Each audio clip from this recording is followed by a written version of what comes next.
What's up, guys? I just wanted to talk quickly about the Speedmaster 3861, which I have here, and why I'm considering and pretty much am convinced I'm going to quote-unquote downgrade to the 1861 model. And I just want to know, am I crazy? Am I an insane person?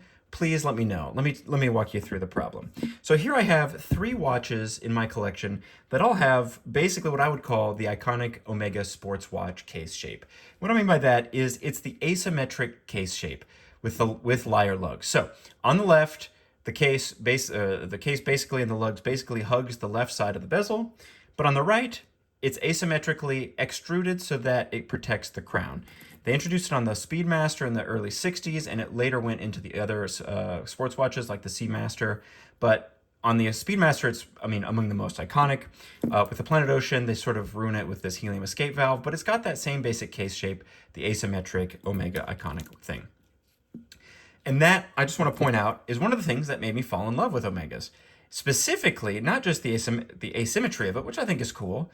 However, it's specifically the lyre lugs. And the shape of these lyre lugs is particularly beautiful and I think very shapely. And I think sets it apart, Omega specifically, as a brand, apart from other watchmakers in a way that most people don't think. I think of Rolex as being a very industrial, sort of like, this is a block of steel and it is going to sit on your wrist and you're going to enjoy it. Whereas Omega, it is a block of steel that is going to sit on your wrist. However, the way that they curve the cases and the lugs down to fit your wrist a little bit better. My brother has a current generation sub. The thing's a surfboard.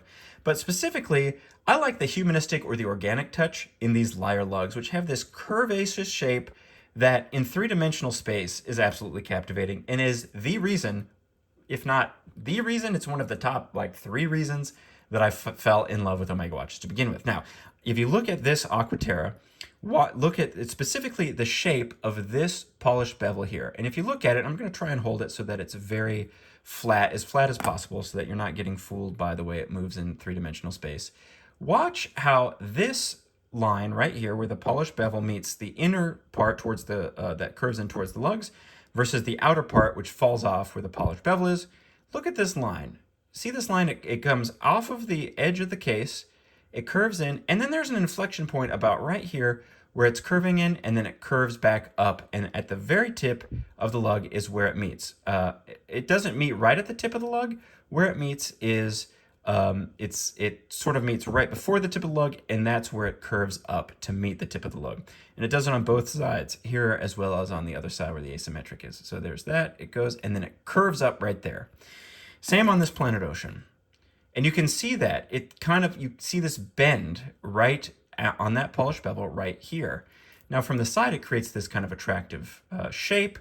The Speedmaster has always had that. However, with the 3861, they changed it. And I think the change has to do with the fact that they shrank the overall top to bottom lug to lug distance from 48-ish, 48.5, something like that on the previous models, to 47.5. So they basically chopped off a half of a millimeter on the top and half of a millimeter on the bottom. And so what that results in is now, look at this polished bevel and look at the shape of it.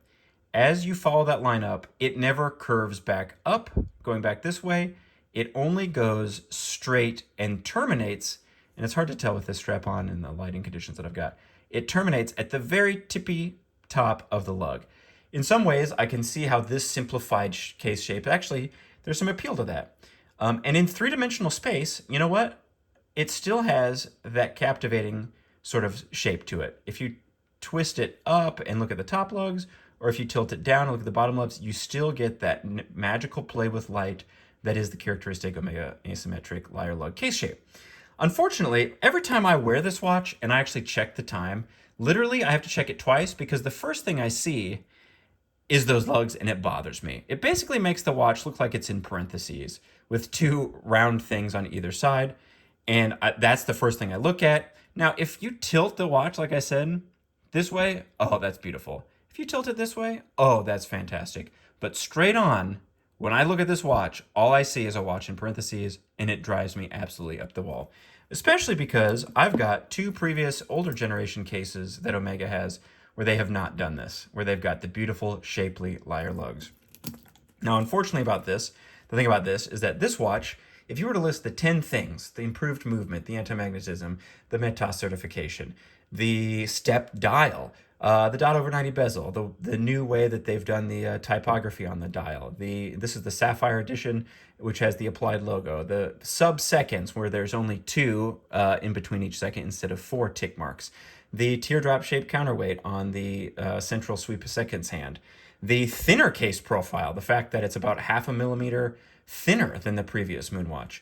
The flat caps, literally everything about this watch. Oh, the new bracelet. And all of those things are improvements to me, or I'm neutral. I could go either way, I could get used to either one. Except the one feature, which is the lugs, and it just so happens that that one feature is the thing that caused me to fall in love with Omega watches to begin with, and it drives me up the wall. So what I'm thinking about doing is selling this. This is the Sapphire Model 3861. It's got 2 years left on the warranty. Selling this and going down to the 1861 Hesselite model. And the reason for that is I love the Sapphire.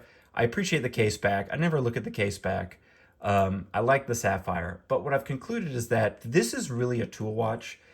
And, you know, I personally think what Omega needs to do is, in the Sapphire model, put a ceramic bezel and kind of luxify it, you know, especially on the white dial model, and still make the tool watch of all tool watches in the Hesselite model. Let that be the tool watch of all tool watches, the one that went to the moon. That's what they wore. It's NASA certified. Like, this is the real deal.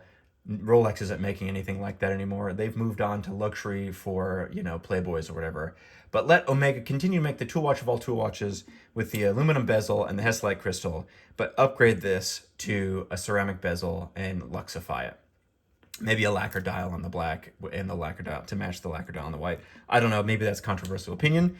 And so I've decided that unless I'm going to make this into unless I go for the white dial or I get an aftermarket ceramic bezel for the Sapphire, I'm thinking, let's let this be the tool watch. And so I'm thinking about selling this and getting the Hesselite model of the 1861 because it's got the steel case back. It's the tool watch of all tool watches. And people who didn't like that previous bracelet, I've got like 7 bracelets. I don't even wear this on the Omega bracelet because there's other bracelets I actually like better. And I like wearing it on straps and stuff as well. So anyway, let me know what you think. Am I insane? Am I stupid? I'm going to miss all the other features if I do this crazy plan of mine. I'm going to miss the step dial. I'm going to miss the METOS certification. I'm going to miss the anti-magnetism. I'm going to miss the better timekeeping. I'm going to miss the thinner case profile. I'm going to miss the hacking seconds. There's so many things about this I'm going to miss. But the one feature that I actually adore and cherish, I think will make up for all of them. But I'm curious to know what you guys think. Let me know. Sound off in the comments. Thank you for listening to my rant. Peace out.